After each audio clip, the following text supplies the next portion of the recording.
Imos contarche unha historia, a vida de Rosalía, unha muller santiaguesa que escribiu moita poesía.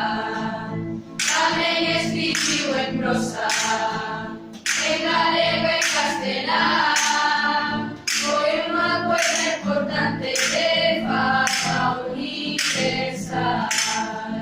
Escoitades moi atentos, este ano festexamos que naceu no 1781 anos.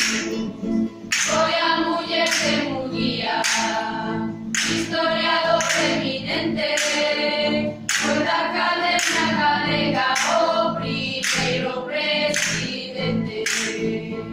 E as súas obras claves en galego están escritas, cantares galegos e quizais a obra máis coñecida.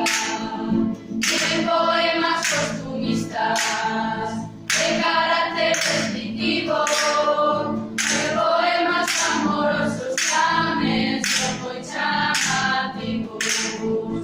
Os seus poemas sociais tratan da emigración, a de os ríos, a de os montes, é unha demostración. Campanas de bazabales, de poesía infinita, na que cantar el gallego Rosalía profundidad.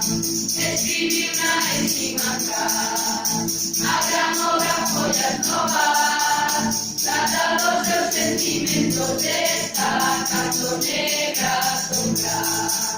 Entra irmos rematando, non podedes esquecer o papel de Rosalía na defensa da muller.